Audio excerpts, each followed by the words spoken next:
is Scuba Goat Under the Sea, the podcast for the inquisitive diver.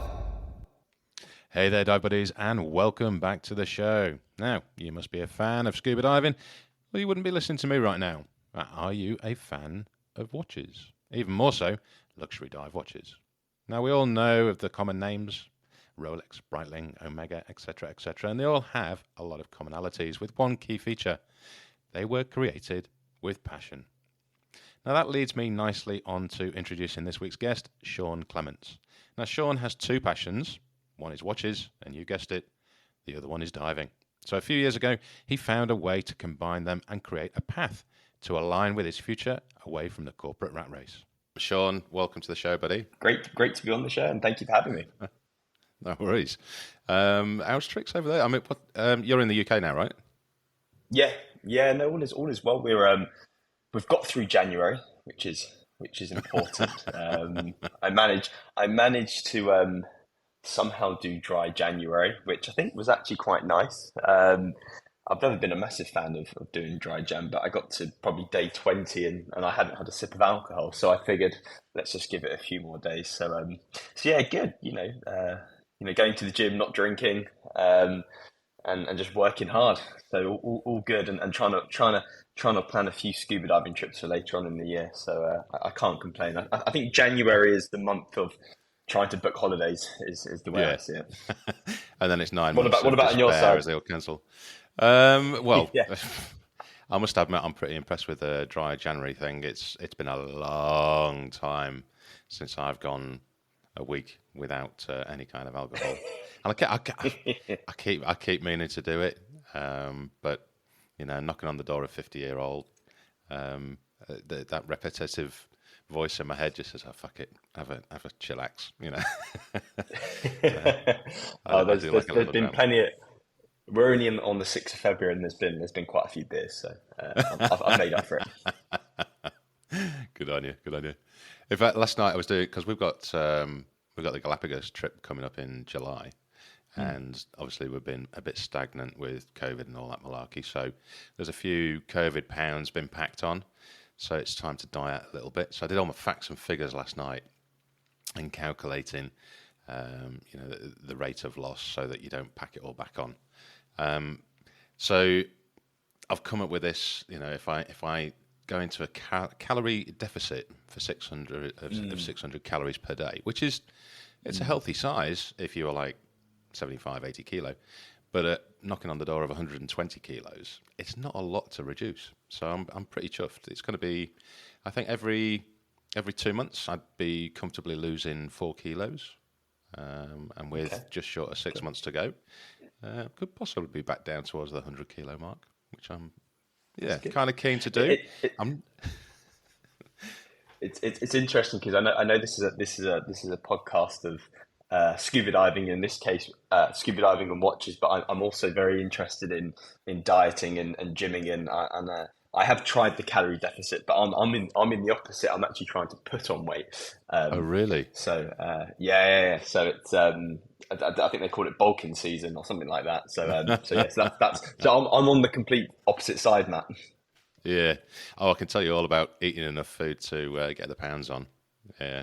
I used to smash through whole chickens regularly every day for 6 months just to pack on the weight. There we go. That's yeah. There's a lot of chicken and eggs in my fridge at the moment. That's for sure. Well, hey, the top tip. I don't know whether you can still do it, but when I was training and living back in the UK, you could go down to, if you went down to Tesco at just about 9 p.m. or knocking on the door of 9 p.m.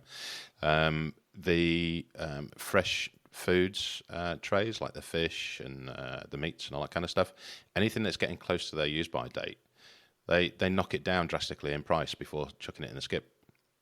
So if you're eating a lot of meat, then leg it down there and wait for the 9 o'clock call to see what discounts come on. That's what I used to do anyway. All right. Interesting. Good tip. Yeah. What you're loading up for then? Is it just for your own satisfaction, or are you doing it for anything? Do you know what? No particular reason. I don't know. Every year I kind of like to set myself a challenge, and I'm kind of the kind of individual where it's all or nothing, Yeah. which is good and bad at times. But I had a good January. I wasn't drinking. I was keeping fit on a health kick, and I just thought, you know what? Let's just do it consistently for 6 months and see what happens, Yeah. and see if there's any progress, anything tangible. And I'm sure there will be. And that's it really. And probably in 6 months' time, I'll be bored of it and I'll move on to the next thing. But I don't know. I just I'm a man of routine. And with everything, with work, lifestyle. So just giving it a go, and yeah, no real reason to be honest with you. But let's see what happens, and if it works out, it works out. If it doesn't, I'll move on to something different. Yeah, fair one. What are you weighing in at the moment? I actually weighed myself yesterday. I am 78 kg, and I want to get up to 85. But I was reading somewhere that I think putting on 5 or 10 kg in a 12-month period is actually really, really hard, unless you're training and eating and I don't eat a huge amount, and that's probably my issue. But yeah, I want to get up to that 85 kg. Okay. Yeah. I would say that it's on percentage of body weight rather than 5 or 10 kg as a rounded number. But to be able to, so you're 73, you want to go to 85, was it? No, 78, and I want to get to 85. 78, so 7 kilos. Yeah. Maybe halve that and just aim for the half each year. And, I think so. Do it in a I think 2-year so. period, and it'll probably maintain then. Yeah, just got to lift heavier weights. That's basically all I need to do. That's the secret to everything, mate. Heavy weights. Yeah. So, but it's going all right. We're like I said, I started this New Year's resolution. I always start my New Year's resolutions 2 or 3 weeks before New Year's. So then when you hit January 1, you've already got the momentum. Because otherwise it's like, well, it's Jan 1, and then I'm just going to wait another week. So yeah, that's also my my little trick. So if anyone's listening and they want to think about New Year's resolutions in 11 months' time, start early. Yeah, fair enough. I must admit, I'm a massive procrastinator in the short term. For example, if I get up in the morning and I want to do something, I'll quickly look at my phone instead. And it'll be 25 minutes later, and I've still not done what I was going to do in the first place. So I've started doing this 5-second count back, out loud, 5, 4, 3, 2, 1, and do, and it really works. Is that kind of the amount of time? Kind of get you back in the moment? Yeah, I saw something on, I think it was TikTok or Instagram or something like that, some doctor or someone pretending to be a doctor, and they were just saying that you count backwards and it just resets the mind, and if you don't do it after counting backwards, then you're probably not going to do it. So it might be just some sort of subliminal message in there somewhere, but it seems to be working. And I'm a chief of procrastination, so it must be a good thing. Yeah, it's a killer, isn't it? It's a killer, especially the things you don't want to do. I try and kick that, but you're right. You spend a couple of minutes procrastinating, and half an hour later you scroll through X amount of TikTok videos or Instagram, and then you're like, what have I been doing in my life? And my Instagram is just full of watches and scuba diving pictures, so I can be lost in that for a long time. Yeah, I know where you're going with that one. There's a few times I've been at work, go to bed at 10:30 and 1 a.m. and I'm still scrolling. It's like doom scrolling. Just put it away. I know. Anyway, go on, go. Yeah, we should actually just kind of introduce you to the world that's listening to the podcast and get a little bit more detail about you. So clearly, you're a scuba diver, and you're into watches. You've got a bit of a lust for watches. But how and when did you get into diving? Let's start there. So I got into diving, and I have to rack my brains, but I want to say it was 2014. So 2014 was the first time that I ever really got into diving, and I travelled to Menorca, which isn't too far from London, to do my open water PADI. But prior to that, I did have a go of it in Cyprus, and I think it was a Discover Scuba or something along those lines, where I did half a day in the swimming pool and then half a day in the ocean, but never really got the bug, and I'm not sure why. But I guess if we take a step back, I've just always really been interested in the water and the ocean, and I think it's been a mixture of being really curious of a world that we don't know a huge amount about. I think we know more about space than we know about the ocean, which is kind of scary, given the ocean is literally on our doorstep or on some people's doorsteps. And just this kind of interest in the deep blue, and I think it's a combination of curiosity and just being a little bit scared of what kind of lies beneath. So I think a combination of those has always given me a curiosity of the ocean. And even when I think back to when I was younger, I always enjoyed being by the sea, whether that was family holidays. We did a lot of cruising when I was younger with the family, and I just loved being in the ocean, by the ocean, in the ocean. And I don't know, maybe I've always been a bit of a water baby, but I've always been curious about it. So I think that's kind of where that kind of itch has always been. And in 2014, I decided finally to do my PADI. And I think the real Kickstarter for that was, I'd always done snorkeling, but I always used to see the scuba divers and think, that's what I want to do. They're kind of like the action men hero. And that's kind of where it all came from. It's a bit sad, really, but that's kind of the way I thought about it. So I did my PADI in 2014. I did it in Menorca. All I can really remember from that was it was bloody freezing. I did it, I think, in October, which was off season. Someone recommended me a dive school, and don't get me wrong, they were brilliant. It was, I can't remember the name of it now, but I'm not even sure it exists, but it was a brilliant dive school. It was pretty much a one-on-one training session, but it was really cold, and I didn't see a lot. So one would argue that, why would you ever want to do it again? But honestly, after a couple of days, I got the bug, and that's where it all started. So I did my open water, and then from there, I started just having fun with my dives. So from there, I think my next dive was over in Mexico. So you can imagine going from Menorca to Mexico, things were very different. I got to see some interesting stuff. The water was warm.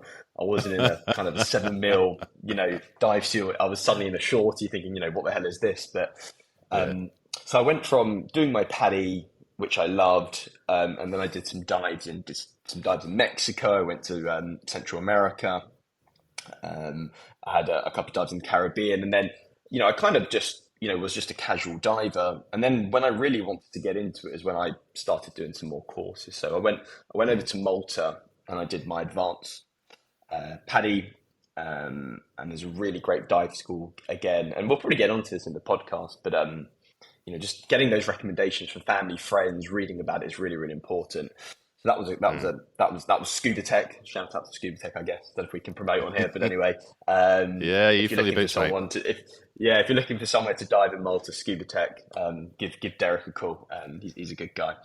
And again, really small groups, and I did my advanced there, and then I've gone back there for the last couple of years and just done a load of kind of fun dives. I've done a few courses along the way, but for me, Malta's a great place because it's not too far from the UK, warm waters, fantastic visibility, and is pretty famous for wreck diving. So if you're interested in seeing some cool sunken ships from World War II, Malta's the place to go. There's not a huge amount of marine. Yeah, there's not a huge amount of marine. Might have one or two. Yeah, exactly. So again, some of the the best dives that I've done have been in Malta, but I've also had the experience of diving in Central America and off Mexico, and I've seen some pretty interesting stuff in the water as well. So whereabouts did you go in Mexico? I was in Tulum, and so just south of kind of 2 hours of Cancun. So I did a couple of cenote dives, which were really interesting. Saw a friendly crocodile or an alligator. I can't remember what it was, but they said it was friendly and it didn't move. So that was kind of scary when they pointed that out and they said, "Don't worry, it just stays there." And I thought, okay. Yeah. And then saw some interesting, reef sharks when I was out there as well. But it's really famous for the whale sharks. I was actually off season, so I didn't get to see any. But that was great in Mexico. And so the whale sharks. So you'd have gone further north for the whale sharks then, because Tulum. As you said, the big attraction to Tulum is the cenotes. Yeah. And I'm trying to, it's bugging me. I'm trying to think of the name of the dive site where you saw the crocodile because it's there all the time. But anyway, Yeah, so the whale sharks would have been the car wash, Oh, cenote. it might Maybe be. that might be Yeah. Rings a bell. We're going to get a load of people I've in probably Tulum got it in my going now. diary Fuck no, you got it wrong. It's this one. Yeah. But it's interesting because I was there quite a while ago now, but I think Tulum's changed, and I think it's become a slightly different place to where it was maybe kind of 4 or 5 years ago. But a great place, and if you want to, it's a great place just to go and have a few beers and go to restaurants and stuff. But it's also a great place to dive in. But the best place. Go on. Sorry. We did it on the way back up from Galapagos prior to COVID, and I don't know. There's been a chap on the podcast previously, Steve Crosby, a mate of mine. He was in and out of Tulum all the time. He's just popped up actually on social media and started as staff at one of the main dive shops in Tulum. So I know that was one of his goals last year. So congratulations to Steve if you're listening. And he's probably one of the ones that'll be cursing and swearing if we're fucking up all the names for the dive sites in Tulum right now. which I probably am, so I also apologise. But like I said, it's a great place to dive. But somewhere I did some of my best dives were in Belize, and that was I was lucky. Yeah, I was lucky enough to pretty much spend just over a week in Belize, in San Pedro. So I don't know if you know Belize, but there's a couple of islands. I know San Pedro. Yeah. It's honestly, if everything goes to shit, that's where I'm moving. It's an incredible place, and it's just it's kind of diver's paradise. I'm sure there's other you got other places in the world, but for me it was just incredible. The food, the people, and the dive was incredible. Yeah. But that's where I saw some pretty big sharks, and probably one of the best dives I've ever done in my life, but also one of the scariest dives I've ever done in my life, which we can get into. But which one was that? Definitely is. Which or why? Why was that? Well, both. Go for it. Because I know those dive sites quite well. We've been through there as well, so I can picture it. So the best dive's pretty short and sweet. Surrounded by reef sharks. I think there was a bull shark that you can be quite either lucky or unlucky, but you can see bull sharks there as well. Which when you're on the surface and you're like, I'm kind of not sure how close I want to get to a bull shark, but then when you're there, you kind of just take it in your stride. So it was brilliant. I think there was a moment where we were surrounded by kind of 6 or 7 reef sharks. And it was great. I mean, it was just incredible, and it was just one of those surreal moments where you kind of you kind of forget to breathe, so to speak, and you're kind of under the water, and you're just kind of mesmerized. So that was just incredible, and it just felt like such a safe environment. Such a great dive school, and that was probably one of the best experiences I've ever had under the water. On the flip side, when I first got there. And I won't mention any names, but I did go to one dive school which wasn't the best, and I hadn't dived. I think I hadn't dived for maybe nine months, so I was a little bit out of practice, to be honest with you. And all I remember is we were on the boat and they said there's going to be a few sharks, and I thought, this is great, first time I'm ever going to see a shark, brilliant, what I've always wanted to do.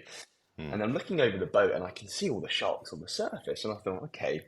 So we've now got to get in the water, I guess. And it just, the whole dive was just terrible. I got in, the mast steamed up, I guzzled through my air. I couldn't really see anything. All I could, I could see sharks going past me, but with a foggy mask. I nearly dropped my dive computer. So it all went to crap. And I actually think I guzzled through all my air in probably about 28 minutes. And then one of the scariest moments I ever had, and this probably, and again, it's probably something we should talk about, but it kind of goes against everything. But I'm pretty sure when we were in the water, or just about when we was doing our kind of buddy checks, they basically said that you're going to stick together, find your buddy, but if you need to go up, signal and go up on your own. And we weren't diving deep, but it kind of made me think back to my training, several years ago, thinking, well, I always just thought, if you need to go up, you stick with your buddy and you go up together. But clearly that wasn't the case here. So just imagine it. I'm running out of air.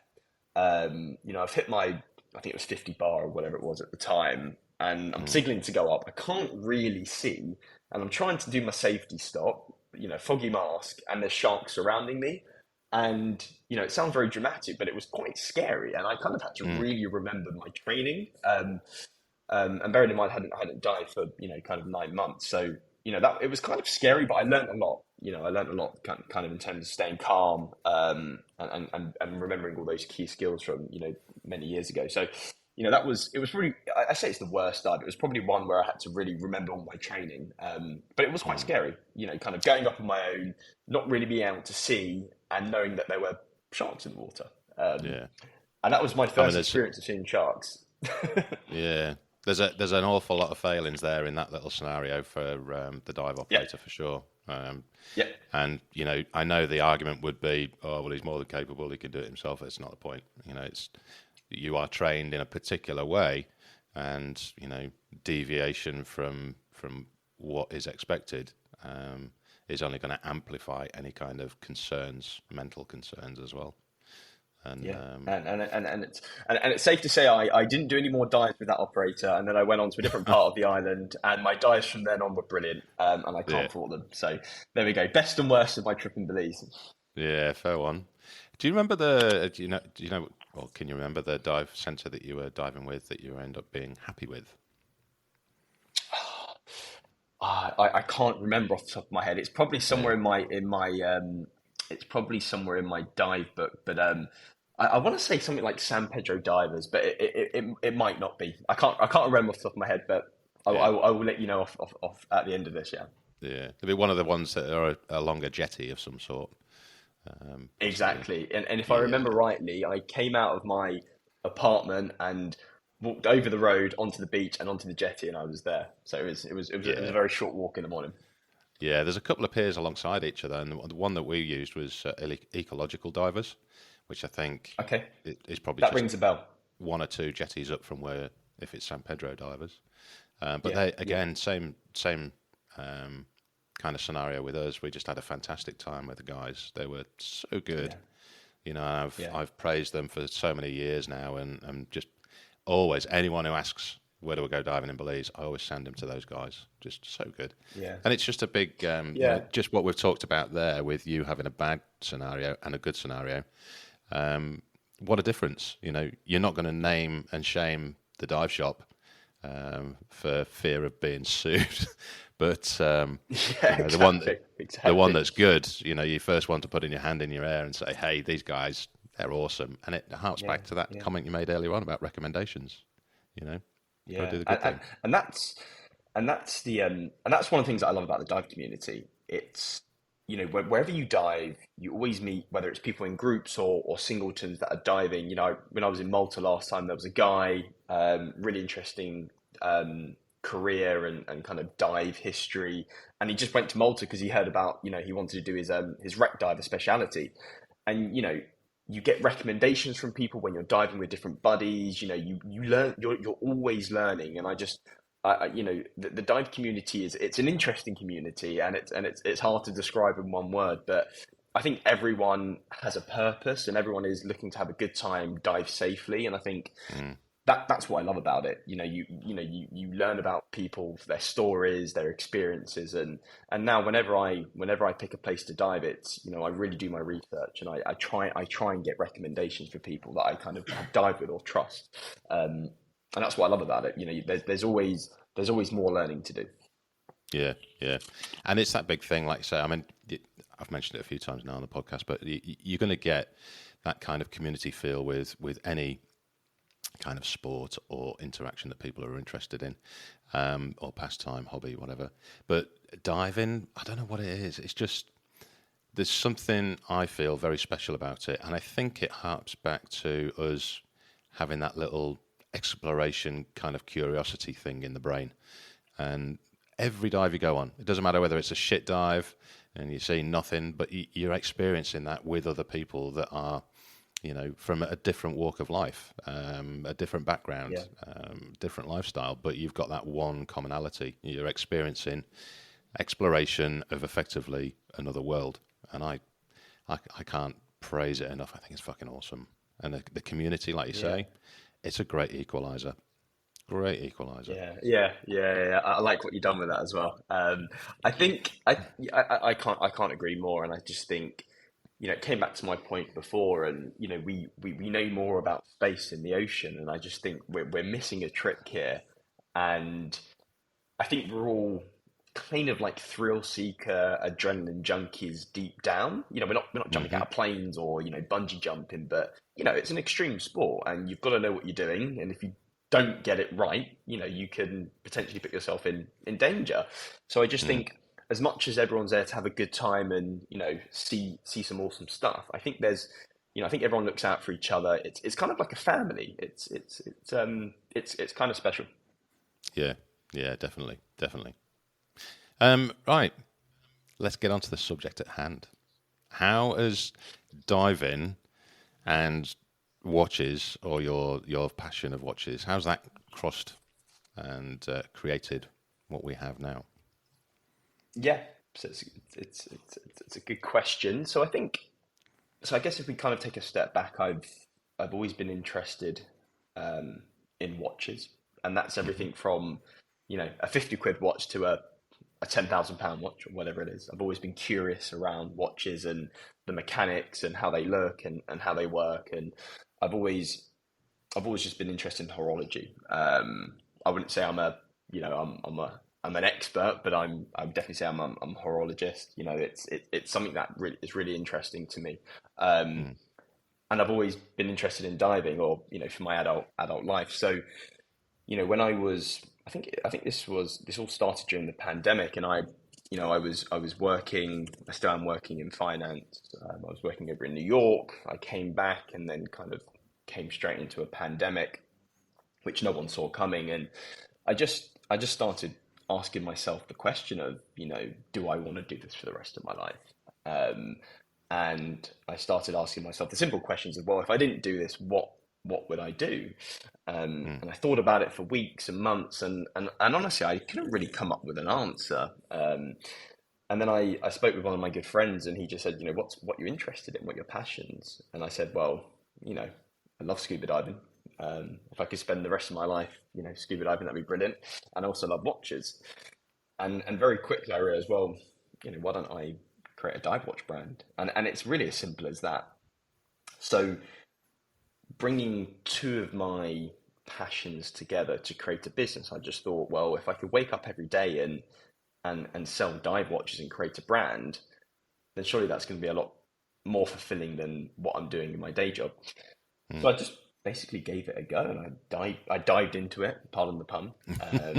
I started designing dive watches, and I kind of roped in some friends and said, hey, you've got some design skills, can you kind of bring something to life? I started finding a supplier base, but along with all of this, I've got a good understanding of the watch market, both here in the UK and globally. It's a saturated market. There's loads of watch brands, and there's loads of dive watch brands, and so there's some big well-known names out there that have been doing this for hundreds of years, right? So I wanted to do something that combined my passions, but also had something with purpose. So what I started to think about was, well, how can I differentiate myself, and how can I look at the purpose of the brand and the vision and bring that to life? And that's where upcycling came up. And upcycling is something we all know about recycling, right? And we need to do more of recycling. But the reality is recycling is not enough. And what we need to start doing is buying less new stuff and repurposing and reusing old stuff in the simplest form possible. And upcycling has probably been around now for, I don't know, it could be 5 or 10 years. It's probably longer. Someone will probably tell me it's been around for longer, but it's a term that not as many people are familiar with versus recycling. So what I started to think was, well, what can I do? What can I upcycle and build into my my vision, my brand, and my watches. And I played around with a few different materials, but I came across wetsuits, and I thought, surely there's a way of repurposing wetsuits. And I started doing some research around wetsuits, and I can't remember the stats, but millions and millions of wetsuits end up basically in landfill every year. And the reason why is because if you're a surfer and you get a hole in your wetsuit, yeah, you can probably stitch it up, but they're relatively cheap to get your hands on these days. So I'm going to put that in the trash, and I'm going to buy a new wetsuit. Same with a diver. Yeah. You have a wetsuit 2 or 3 years, it gets a bit salty, and you think, oh, I'm going to upgrade it to the next thing. And there's an issue with it. Wetsuits is made out of neoprene, and neoprene is effectively a form of rubber, and it's a really horrible material to recycle. In fact, it probably just ends up in a landfill and then probably back in the ocean when it gets broken down into kind of micro particles. So long story short, there's this strange dynamic of divers and surfers who love the ocean and are exploring the ocean, but ultimately those wetsuits end up back in the ocean as pollution. And that's where the kind of the light bulb moment came, and I thought, well, actually, if I can get people to kind of donate or give me old wetsuits that I can make into my watch straps, then let's give it a go. So that's kind of where the idea came from. It took me about a year to basically design, manufacture, and come up with a wetsuit strap, and it was very, very difficult. One, it was hard to find a supplier. People haven't worked with neoprene. I did my research, and I think the best you've kind of got from upcycled neoprene is a doormat or, a coaster for your cup of coffee. I mean, these are the kind of extremes, that people are going to kind of, upcycle wetsuits. So I thought, well, why can't we create a watch strap? So long story short, I wanted to create a brand that was focused around diving, watches, but also had a purpose of upcycling and charity. So combining all of that, and we can get onto the charity bit after, because that's actually that's quite topical right now. But for me, it was about just combining all of those passions and creating a brand and a vision that I can, kind of hand on my heart say is something that I love to do, but also has a purpose. So long story short, that's how it all came about. And we started in Jan 20. We had a year of kind of design, planning, implementation. We had a soft launch in August 2021, where we launched, well, soft launch, as I would say, and then we fully launched in December 2021 and started shipping out our watches. So it probably took, what's that, a year and a half, 2 years from kind of, idea into actually selling watches and creating a brand. And from then, it's kind of just gone from strength to strength. I think I underestimated how difficult it is to create a brand. I'm probably not doing myself, a bit of a disservice, but I've never thought of myself as the most creative person. My background is kind of finance and spreadsheets. Facts and figures, yeah. And going into a world of creativity and design and branding and marketing was honestly just, I had no experience. And to this day, I've learned and I continue to learn. But every time I sell a watch, the joy that I get out of that is, it beats everything else that I've done in my professional career. So, just being able to be on podcasts like this where I can talk about diving and watches and upcycling in the ocean. I mean, well, let's dive in. I've been dying to use that one as well. Let's dive in a little bit deeper because I want to ask about the how you make the neoprene strap more rigid. Is there a process where, because we all know neoprene's relatively soft and flexible and obviously squishes under pressure. How do you make that into a durable strap that's going to last? No, it's a good question.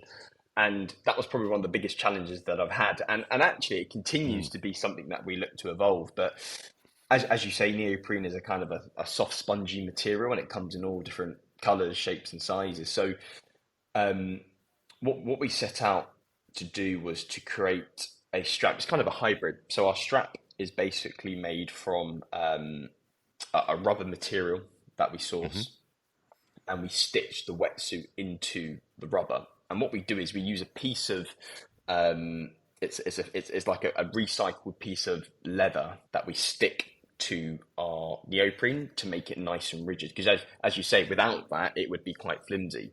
So what we try and do is we try and reduce any plastics that we use. And that's a big part of it. And actually all of our packaging that we use is all either recycled or upcycled materials, which is great. So what we do is we take a piece of silicone rubber. We use either 1 or 2 mil wetsuits. Because the reason why is if we start using like 9 mil, it's just going to be too thick and clunky. So effectively what we try and do is look at kind of shorties or kind of, thins, but nothing too thick. And then we take a piece of leather that is then stitched into the rubber. And then it basically gives it that durability. And we make sure that all the sides are kind of tucked in and stitched nicely so that, there's no rough edges. Because as you know, neoprene is, especially because it's upcycled, we get all sorts of donations, right? We get neoprene suits which you think, God, they've probably not even been worn, or you get other suits where you think, God, these have probably been, in the water for kind of the last 10 years. So yeah, well, it was 9 mil when it first came out. It's now 1 mil. Exactly. So we, and actually we'll get onto that point around how, we get those donations, but yeah, and then we've got a supplier, and this is something that we're very keen. We're trying to bring everything, I say, in-house, but it's challenging at times, and that there's all sorts of things. There's costs involved and all that kind of stuff, which we don't need to get into. But what we're trying to do is bring everything kind of a bit closer to home. So that's effectively how we create the strap, and it's a chunky strap. It's 4 millimeters, which is quite thin, but actually for a watch strap is quite thick. It's probably double the size of a typical strap, which I actually quite like, because when you've got a dive watch, you want it to be quite chunky and sturdy, and especially if it's going over a wetsuit or a a skin or whatever it is, it's quite helpful to have a chunky strap, and the watch is quite chunky itself. So that's how we do it. So it's effectively a laminate process then. Yes, yeah. That's kind of how I would describe it. But because it's housed in a rubber mold, you get that durability as well. Because what we originally tried to do was make a strap 100% made out of neoprene, but it just didn't work. That's the reality of it. And I wish we could. I really, really wish we could, because we have so much material, and I would love to be able to say that it's made 100% from neoprene, but it just wouldn't work, and you'd have watches falling off people's wrists, and that wouldn't be very good. Yeah. I'm just looking at the magnification photos on your site. It's a nice touch. The buckle. Yeah, and they look laser engraving. SDC. Yep. Yeah. So they look very cool. And at the moment we just have the black wetsuit straps, which is probably the easiest color, because most wetsuits are black. But later this year we're going to be launching our new collection of straps, which will be different colors. So we're going to have reds, we're going to have blues, we've got all sorts of colors, which I think is going to be really cool. It's just taken a bit longer to get into production for various reasons, but that's going to be the next stage, and I'm really excited to see that, because as you know, there's all sorts of different color wetsuits that you can get your hands on now. Yeah. I've started that scrolling thing, but it's not doom scrolling. I'm scrolling on your website. Let's talk about the mechanism, because that just in the back there, it looks pretty damn sexy, mate. I've got to say. Yeah, so it is called for the watch geeks, which I consider myself a watch geek. It's called an exhibition caseback, or for the general Joe, an open caseback. So however you want to call it, what it is it's a piece of sapphire crystal glass, and you can see the full mechanism in the back, which is really cool. And you can see the movement, and for people that aren't aware of the mechanism, it's an NH35 Seiko movement. So Seiko is a brand which will be very familiar with people. It's a Japanese movement. They've been around for many years, and Seiko themselves produce some really, really high quality dive watches. But we use their movement in our watches, and and it's a great piece. I mean, it's an automatic movement. If it's on your wrist, you're probably going to get 2 or 3 days worth of movement before it needs a kind of a shake or a bit of a twist. But it's a solid piece, and it's a movement that's been around for a very long time, and I think it's very fitting for a diver's watch, because with a diver's watch you want reliability, especially if you're taking it diving. So it's a NH35 Seiko movement, open case back or exhibition case back, and it's a 42 mil, so it's a real chunky piece. But I love that, whether you've got small wrists, larger wrists, I've always been a big fan of kind of chunkier watches. So, and especially if you're underwater, you need something where you can, you can feel it on your wrist. So yeah, I think it's a nice piece, and I've kind of taken inspirations from different dive watches that I really admire, and I've kind of put them into a design that I think is suitable. Yeah. No, it looks really attractive, mate, and I like the little touch of the directional cookie, your logo on the winder. Yes, so the logo, and you probably already know what it is, but I was thinking about this and again, it comes back to my point of not being great at kind of creativity. But what I wanted to do was create some kind of logo which represented the brand, and effectively what it is it's a dive marker. So which you'll know what they are. So especially in cave diving, where you're kind of trying to navigate yourself through a cave. So it's basically an upside down dive marker, which I think is kind of cool. And it looks a bit like an S. So I thought, why not use it? And that's what I went for, and it stuck. Yeah. No, it's very attractive indeed. If I just had one in front of me, I'll be able to say more about it. But do you know what? It's interesting because it's, as much as it's a dive watch, the word dive watch is, it's also a fashion watch. So when I say dive watch, obviously, you know what I'm talking about. I'm not talking about a dive computer, but there are different types of watches. So you've got racing watches, you've got, field watches, you've got divers watches. But the reality is, when you see people with expensive dive watches on their wrists, most of them probably don't even dive. But it's just, the reason why it's a dive watch is because it's got a unidirectional bezel. So without getting too watch geeky, the reason why it only moves in one direction is because if you're diving and you've set your timer, you don't want to knock it in the wrong direction where you end up extending your dive time. So you could accidentally be down there for another 10, 15 minutes, which could be dangerous. So that's the reason why the bezel only moves in one direction. But yeah, no, look, I think, as a dive watch, I think it fits the bill. I also, I wear it day in, day out. I wear it if I wear a suit or, in a t-shirt or whatever. So I think, it's great in the water, but also outside of the water. So what I'm trying to say is you don't have to be a diver to wear my watch. True. I mean, I'm a Terek fan on my dive computer, and I tend to wear that when we go out on occasion. And my missus, she's in the finance industry, much like yourself, and it's very regular. I get asked, "What's that on your wrist? What watch is that?" And I think you're probably going to have the same response with this one, because people are going to see it, and people who like good-looking watches, they're not going to recognise what SDC is.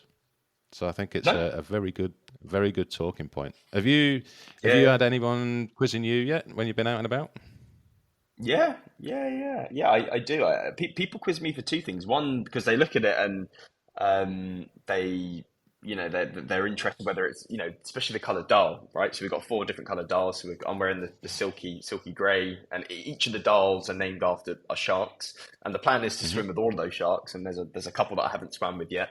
But people quiz me over the strap because it's quite different. And actually, from a distance, you probably wouldn't be able to see that it's neoprene. But when you get close and you can start to see the texture, and people tend to smell it as well, which is quite interesting.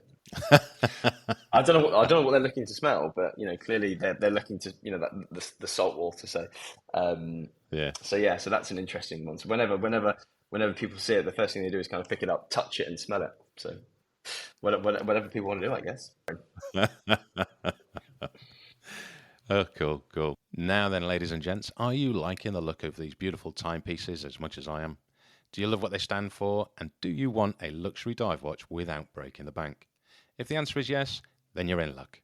Sean has very graciously offered a 10% discount on purchases made through the SDC website using the unique code ScubaGoat10. So why don't you head on over there now, grab yourself a cheeky little discount on a very sexy watch, safe in the knowledge that you are contributing to conservation and are about to receive an item that will definitely get everybody's attention. And don't forget to use that code ScubaGoat10. Hey, what's the charitable side of this? You mentioned it earlier on. Yeah, so and that's a good cue actually, because we before I get on to that, we actually just wrote our first check last week, which I'm super proud of, and that was for the Marine Conservation Society. So, like I said, when I first started this business, for me, it wasn't just about setting up a business to make money and sail off into the sunset.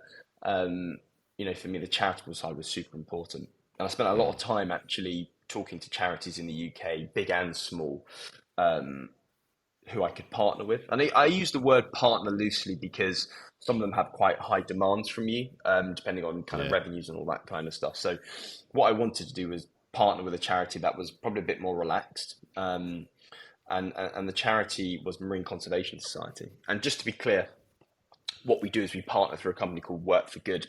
So as I said, partnering with charities in the UK is quite complicated for reasons which we don't need to go into on this podcast, but Work for Good is a really, really cool kind of intermediary that allows you to set up partnerships with multiple charities, and by a click of a button, you've got like this paperwork agreement, and it's really, really simple, and you just do a donation, whether it's monthly or annually. So a shout out to Work for Good, who are brilliant in supporting small businesses. So Marine Conservation Society. So I reached out to them probably about a year and a half ago, really interested in what they were doing. They focused very much on UK beaches, cleaner beaches, healthier oceans. That's kind of what they're about. But they're not just about the UK. They also do some great work over in the Caribbean and abroad. So they're just a charity that are really easy to kind of communicate with. I got a really good feeling from them.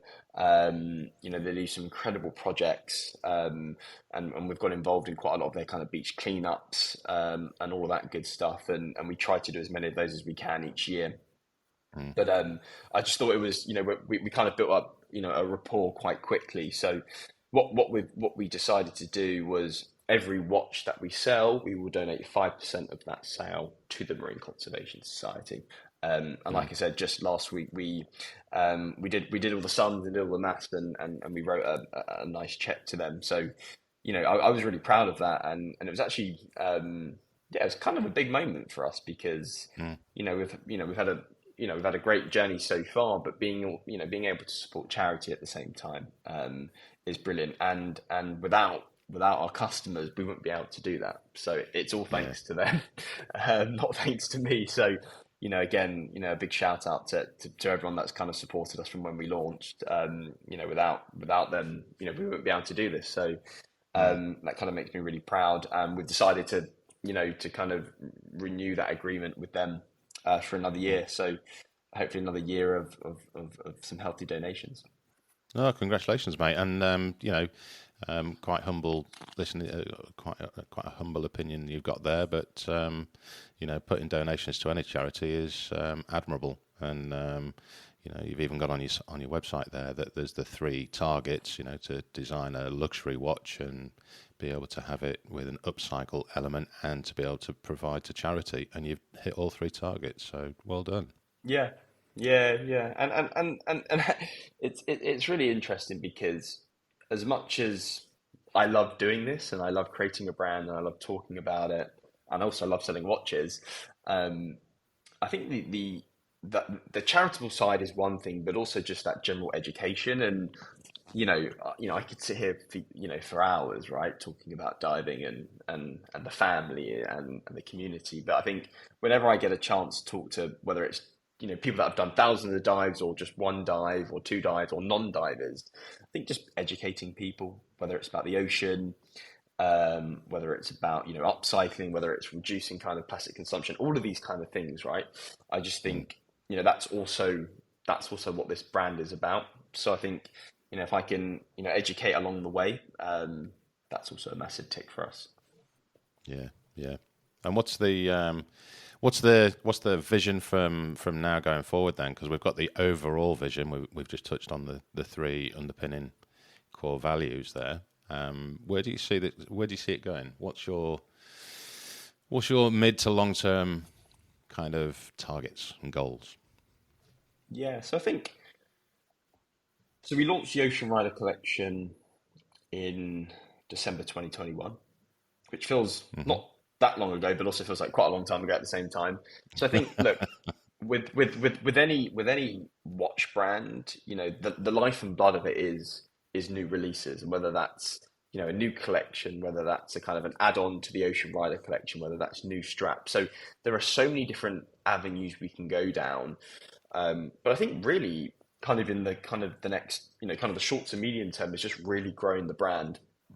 And this is why, you know, talking with yourself, you know, the Australian market is a market we haven't really touched and we haven't really been able to penetrate. And there are various reasons why we haven't done that. But, you know, I think, you know, growing that brand, getting the name out there, you know, continuing to dive, showcasing our watches when we're diving and, we're doing beach cleanups, you know, all of this stuff of who we are and our purpose, that is kind of my short to medium term goal. And then alongside that is what else can we do with the product side? So can we bring out new straps? Yes. Can we bring out a new collection? Yes. But what else can we start to upcycle? And I've got lots of ideas, right? I mean, just to give you an example, what I'd love to be able to do is, you know, take an old, take an old scuba diving cylinder, kind of melt it down and create a watch case out of it. You know, these are the kind of ideas that we're thinking about. I don't know how I do that, but I'm sure it's possible. So I think a combination of growing the brand, growing the product offering, and then also thinking about other things that we can upcycle that relate to scuba diving. And it could be, you know, the plastics in a scuba mask or fins or whatever it might be. So I think there's lots of opportunities. It's just about kind of taking my time with it. But for me, it's just about growing that brand, growing that audience. And, you know, that's why, you know, being on podcasts like this are great because, scuba divers are definitely people that will want to listen and understand, and, you know, whether it's buying a watch or kind of buying into the story, you know, they're both equally as important. Yeah, and let's be fair, I mean, scuba divers, we all like a sexy bit of kit. So yeah, exactly. When's the next gadget you can buy? Yeah. Yeah. I can hear the excuses now. You take your digital dive computer with you, but you need a backup, and an SDC watch looks pretty damn sexy as well when you're going down the pub. So it ticks all the boxes. Exactly. Tip top. Hey, what we'll do is, for those of you that are listening there, we'll put links into the show notes on how you can get hold of SDC watches, and there'll also be an affiliate link up on the link tree at some point in the next few weeks or so.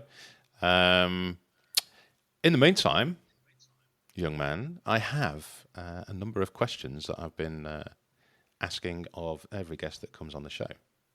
Yeah. So let's have a rattle at some of these, shall we? Okay. Okie dokie. Number one, how do you describe your pastime as a diver to people who are not familiar with the activity? How do I describe it? I think I describe myself as a bit of a, I don't want to say salty sea dog, because I think that term has a few bad connotations, and you're probably laughing, but you know, I think definitely is someone. I'm not a salty sea dog, just to be clear. Someone that is a bit of a grey beard. I would look, to a non-diver, I would describe it as an incredible opportunity to go and explore a world that not many people have been able to touch. And I think if you have a bit of a thrill seeker inside you, you're curious, and you want to be part of a community which is quite unique, and there's not that many of us, right? Let's be clear, you know, compared to other sports, there's not that many of us. And when I say us, as in scuba divers, I think if you want to kind of take yourself out of your comfort zone, but learn about something and learn about the ocean, and also just have great fun with it, that's how I would describe the experience. And I think it's like none other. And I honestly mean that. Yeah. I completely agree. I mean, since I started doing scuba diving full time, every vacation or holiday I've been on since has been, for scuba diving. Everything else is secondary. Yeah, I yeah, like it that way. and actually, I have this. My girlfriend's going to hate me for saying this, but whenever we plan our holidays now, it's, well, can we scuba dive there? Tick. Or can we not? Let's go somewhere else. So I'm kind of on the same page as you, Matt. Yeah. The next thing, you're just gonna have to get her underwater and start doing it. Get a training day. Yeah, yeah, Yeah, yeah, absolutely. yeah. Okay, I think we covered this one earlier on, but can you share a memorable diving experience that stands out to you as the best you've had? Yeah, and I think I just have to go back to Belize, and I think, we took a short boat journey, maybe 10 minutes off the jetty, in the water, probably no deeper than 15 meters, and just being surrounded by probably half a dozen reef sharks. Mm. Just incredible, absolutely incredible. And I think one of them was probably definitely double the size of me, but just it was it was really peaceful. It's the only way I can Yeah. describe it. It was really peaceful and calming, but I knew my heart was going because Mm. I'd never seen this animal before. So um, just an incredible experience, and just everyone was just in awe, and they were just swimming around us, and they were just observing us, and it was just brilliant. And I remember getting out of that water, and it kind of took my breath away. So Yeah. definitely one of my top dives. Tip top. Hey, did you do? I can't remember the name of it now, but along. I'm assuming you're on the same side as I was, but you come away from the jetty and effectively hang a right, and about 10 minutes out, there's a relatively shallow sand area with some sea grasses, and they had an awful lot of large bull rays and the odd shark swimming around. I don't know whether you I does can't. that I one ring can't. any I, bells? no, it doesn't. I may have No. done. I may have done, but no, Yeah. it doesn't. It doesn't. I'm afraid. It was probably one of the best surface intervals I've ever had, just sitting on the boat and watching everything going on underneath in this beautifully clear water. Huh. Yeah, yeah, yeah. Yeah. Oh, there we go. Okay, so if someone wanted to pursue a career similar to yours, I would say in designing watches, I guess, rather than diving or conservation. What advice would you give them?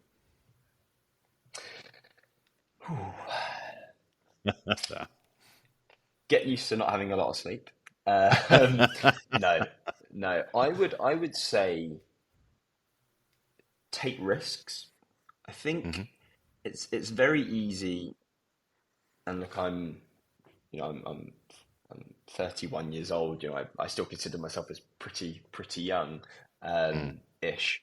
And I think if you can take risks in life, calculated risks, then do it, because even if you fail, I think being able to say that you've taken a risk is, it speaks volumes. And you know, by me going into this industry, um, and the journey that I've been on, it's been a massive risk, but I've got so much out of it. So I would say be bold and take risks. Um, and I also think, have fun with it. I've Mm. had really good days doing this, and I've had really bad days where I've thought, I want to give up, or it's not working. But you've got to take the wins, and you got to take them. So I would say be bold, don't be afraid, and take risks. And I think just enjoy what you do. And it's okay to have bad days. I think that's what I'd probably say to Mm. people. How did you? I just want to dig a little deeper on that one. How did you deal with the bad days? I'm tend to be the kind of guy that just gets up and walks away for a while. Did you have a strategy at all that worked for you? Yeah, I think sometimes sometimes you just got to be you've got to be grateful for what you've got. And I've had bad days where, or I've had months where things haven't gone well, or maybe a piece of marketing didn't come out how I want it, or maybe I didn't generate as many sales as I thought, kind of blah blah blah. But I Mm. think sometimes you just got to take a step back and go, I'm actually quite lucky to be doing this. And I know if I wasn't doing this, I probably wouldn't be as happy. So Mm. sometimes, you just got to take a step back and just be grateful for what you have, but know why you're doing it. And I think if you can kind of take a breath, walk away, kind of go out for a walk, and kind of just bring things back into perspective, I think that really helps. But I would say just, the way I cope with it is just being grateful for what I have. And it's okay not to have everything all in one go. So that's kind of the way I deal with it. And actually, when you take a step back, you think, actually, it's not that bad. Yeah. No, good point. Well presented. Yeah. Okay, if you could change anything about the scuba diving industry in general, what would it be? So I've got a good one for this. I think whenever I go scuba diving, if I'm going to a place where I don't have a recommendation, I think it's really hard to find a really good, dive school, or a dive center. If you haven't got a recommendation. If you have got a recommendation, great, use it, brilliant. But if you haven't, there are, you can go on the PADI websites, or, you can go on forums. But I think as a dive industry, I think if we can make it more accessible, to kind of, pick a location and really dig into, where's the best dive schools, where you can get the best experience, etc., etc. If they can make that easier, I think that would be a huge win, because I always know when I'm looking at places, there are, I want to, I was thinking about going to Thailand, and, there are hundreds of different dive schools, where do you start? And there's probably loads of really good dive schools, but how do you know which one is the best one, and the best one for X reason? I just think if the industry could make it a bit easier to kind of sift through that, that would be a lot easier, and I think I would benefit, and I think others would as well. Yeah, it's one of the things that I try and do with this show is promote operations, operators, services that I've personally experienced and rate highly. And like you say, everyone's got a different goal, and it harps back to the kind of questions where people always ask, "What's the best place in the world to dive?" Well, everywhere, because everywhere's got a different thing that you dive for. So it shouldn't be where's the best location, but it should be what do you want out of the experience. And that point that you've raised there about referrals, and Thailand. If you're going to Thailand, mate, I'm your man.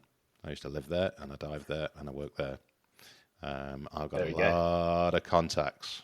So you tell me what you want to do while you're there, and I'll point you in the right direction. There we go. That's the perfect example. Yeah, So yeah, spot on. Yeah. I'm going to be kind of hitting that particular subject pretty hard this year. I want to start doing little clips to raise awareness of operators in particular locations and why you want to go and dive there, etc., etc. So do it as like you say, like a referral kind of thing. Yeah. Hopefully it'll help a few people.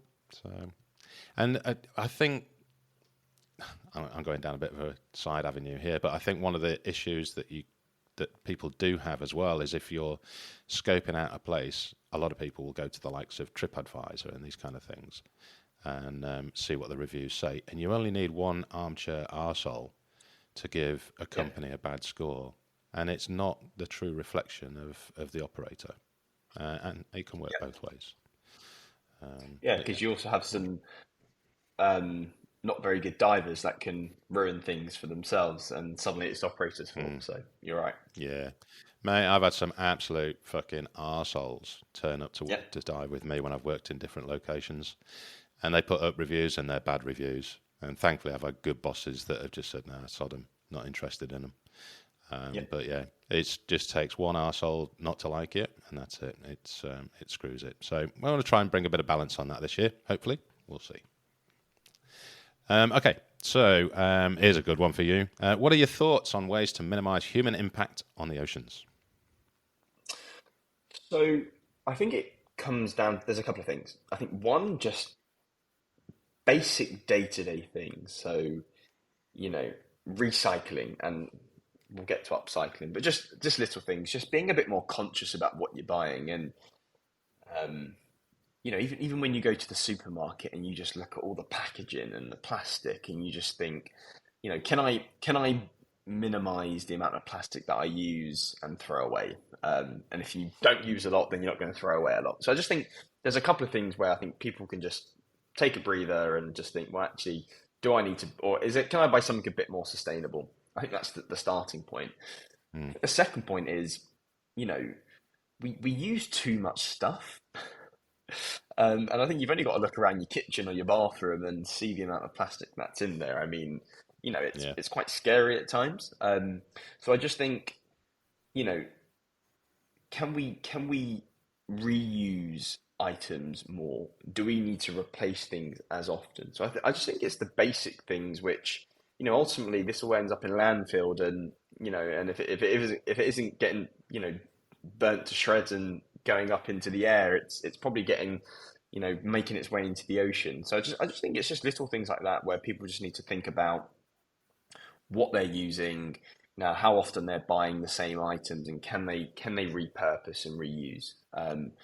So I think it's just those basic things I would say, and then just when you go to your local beach or you're on holiday, just think about what you're doing, and avoid whatever it is, just avoiding polluting beaches and the sea. And it's very easily done. My Yeah. biggest annoyance is when you see if people are smoking or whatever, and cigarette butts and all that stuff. Those things stay around for years and years and years and years, and it's Yeah. just awful. So I just think, just be a bit conscious and a bit kinder, Yeah. to our beaches and oceans, is what I would say. Yeah. Yeah. And I think I can't remember what it's called now. Is it pick up to or whatever? But if you go to the beach and you see a bit of rubbish, just pick a couple of pieces up. You don't have to save it all, but take a few Yeah. pieces and put them in the trash. And if everyone does that, then it's going to be a damn sight cleaner. There's, in fact, I'm going to do another shout out actually for my mate Justin over in Texas. He's a guy that, much like ourselves, he's got a passion for diving, and he likes to keep things or do his little bit to help with conservation, etc. So he does beach cleanups, and he just organises them through the Facebook group that he started, Texas Scuba Divers. And one of his most recent ones, he went down to a local beach, and there was shit everywhere. I mean, it was full of rubbish, and they filled the entire back of his what they're called, open loaders or utes or whatever. They took a shit ton of rubbish. They didn't have enough plastic bags to get everything gone. But he was that appalled with it that he contacted the local government and said, "Hey, this shit needs to be sorted out." And fair play to them, they responded more or less straight away and said that they're putting into place, bins and recycle locations, etc., for that particular location that he'd been at. So little things can lead to big changes, and I applaud completely anyone who agree, does it. and I think that's brilliant. And I think the more people can get involved with beach cleanups. I mean, if you're lucky and it's a sunny day and it's relatively warm, and you can spend a few hours with the litter picker, I mean, it's quite nice. You get some exercise, you get to clean a beach, be by the ocean, sea air. I mean, it's a win-win, right? Yeah. And you're around people who have similar mindsets. So I think the more people do them, the better. Yeah, yeah. And just remember to bring your woolly pulleys and your coat and your hat and your gloves if you're in the UK, because there's not many warm days. Yeah, exactly. And trust me. Actually, I did one. When was the last time I did one? I think it was in September, and it was actually quite nice. But it started raining and it got cold quite quickly, so it went from a nice, beautiful kind of blue sky day to quite grey. But anyway, we we picked up a load of litter and we filled up loads of bags, and we felt pretty good after the end of it. Good on you. Good on you. Okay. So what are your thoughts on... Oh, no, we've just done that one, sorry. Has your passion for diving, or your industry in particular, changed over time? And if so, how? I mean, my passion for diving has just got stronger and stronger, and I think I've just become more and more curious. So, I've done a lot of wreck dives. I'm super fascinated by sharks. I'm weirdly obsessed with sharks, whether they be whether that's diving with them, shark cage diving, whatever it may be. But it's the main reason why I named my collection after four different sharks. But for me, I've become more and more curious around kind of their habits and how they interact, and I just find it fascinating. So I think, absolutely, I've become more curious. I went through a bit of a stage. I was like, I want to dive as deep as possible, and then I kind of retrenched from that and thought, actually, no, I'm kind of okay at the 20-meter mark. But yeah, I've just got more curious, and I just want to travel the world and see cool things, and explore the underwater, which again, I think the more you do it, the more you learn, and the greater life experiences. So for me, absolutely, I think that curiosity and that passion it just continues to grow. And setting up a business with one of my main passions being diving, I just think it's a great combination. Yeah, yeah, awesome stuff.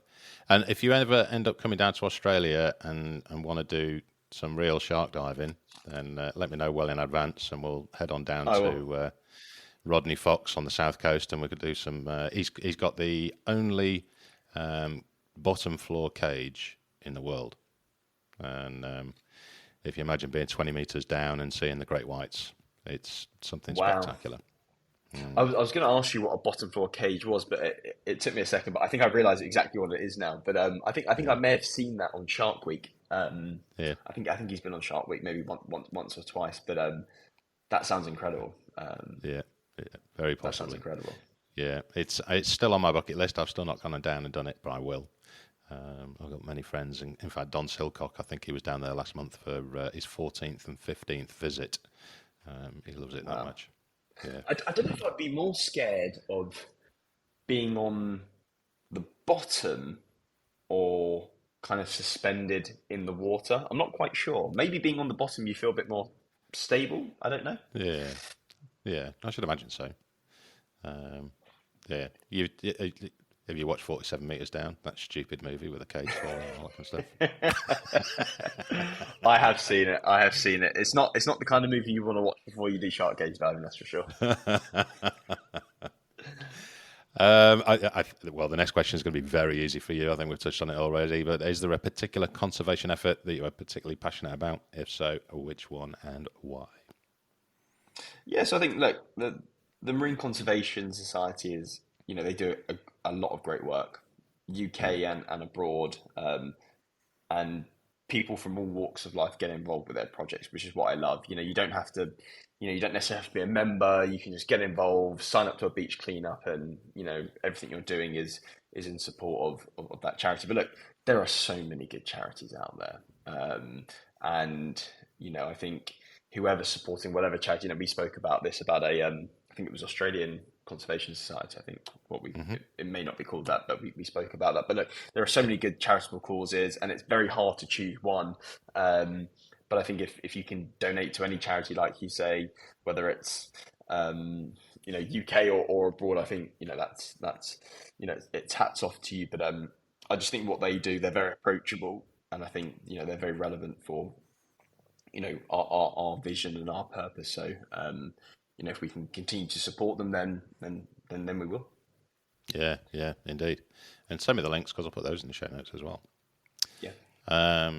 Okay, of the many safety procedures we have in the industry, if you had to choose one as the most important, what would it be? Oh, God.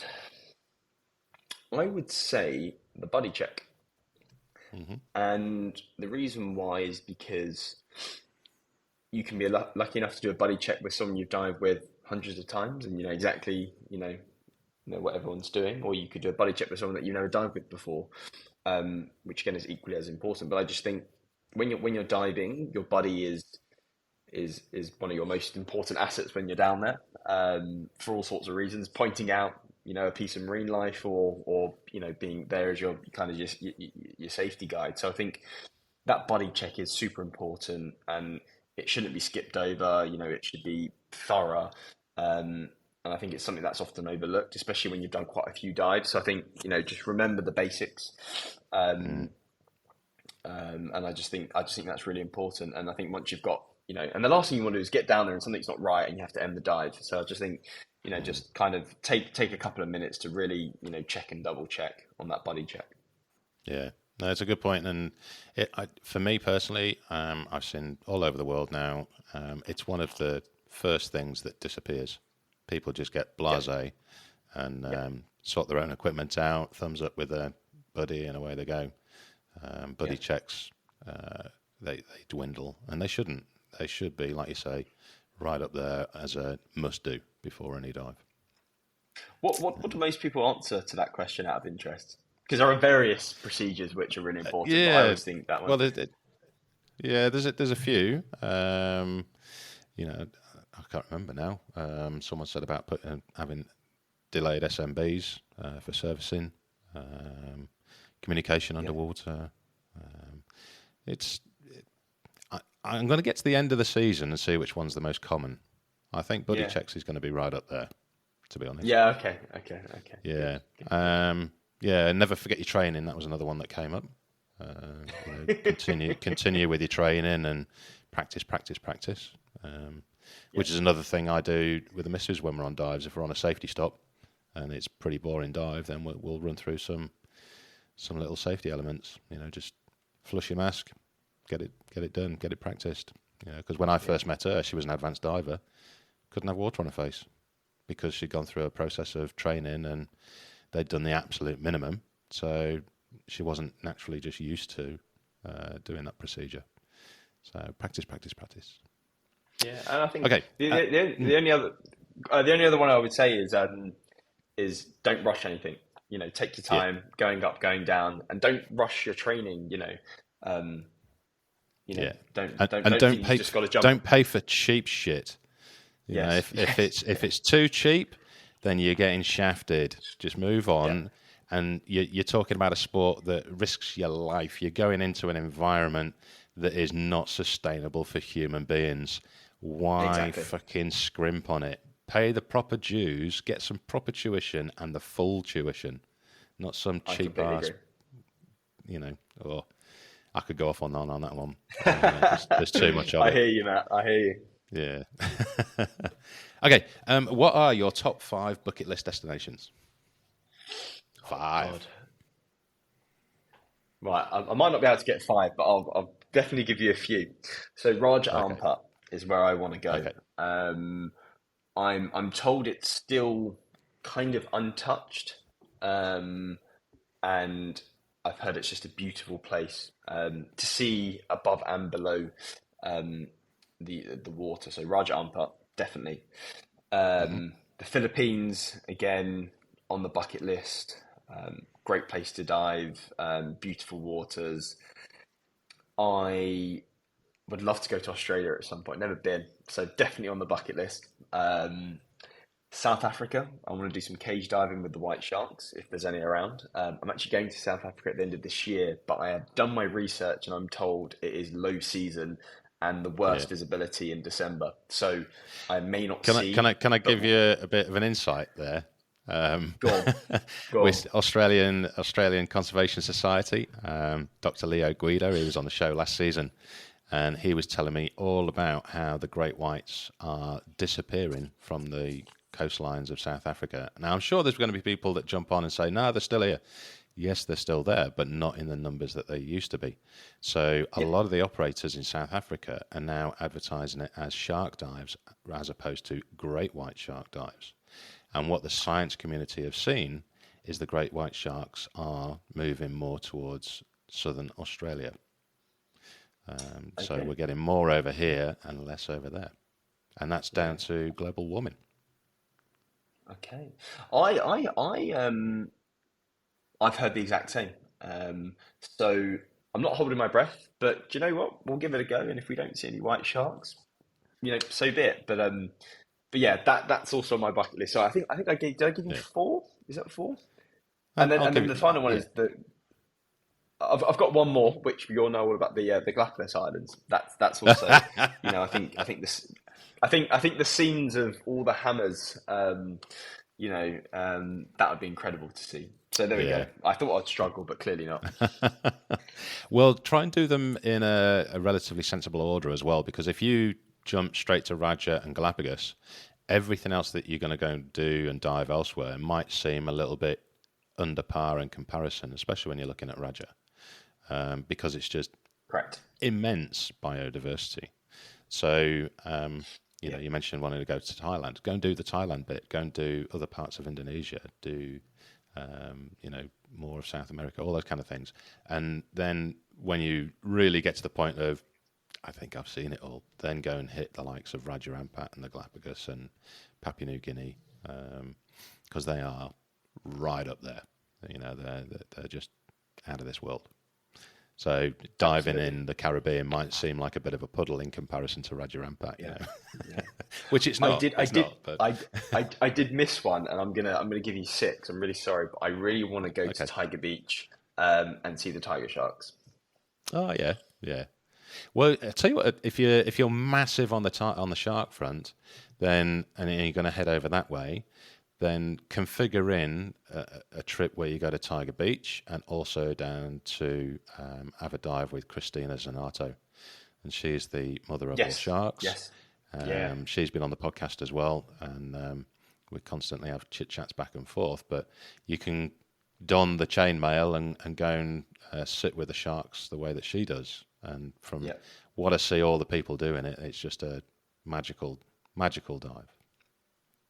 Yeah, I follow her very closely on Instagram, and I've listened to her on a few podcasts, and what she does is incredible, and you know, God, if I got to dive with her, that'd be brilliant. But yeah, I think she's Bahamas, if I'm not mistaken. Yeah, that's right. Yeah. I can hook you up, mate. If you're heading over that way, I'll hook you up. Brilliant. Okay, last question. How would you describe the dive community to a non-diver? I think we did this one earlier on, didn't we? I think so. I think I used the word salty sea dogs, but I'm gonna refrain from that. So look, we're a community of ocean advocates. We are a community of kind of ocean junkies. Probably using all the wrong terms here, but I just think you know on a serious note, I think we are people that are very curious about another world that not that many people know about, and not that many people want to explore. And I just think it's just such a close community, and it's a knowledge sharing community, and everyone wants to have fun, everyone wants to be safe, and everyone wants to learn. And I just think, why wouldn't you want to be part of that community? Yeah, fair one.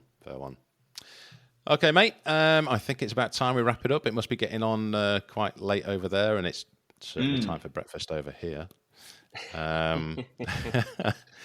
It's been a pleasure having you on the show and chatting about SDC watches. And obviously we'll put all the links into the show notes for everybody who wants to buy one of these sexy items.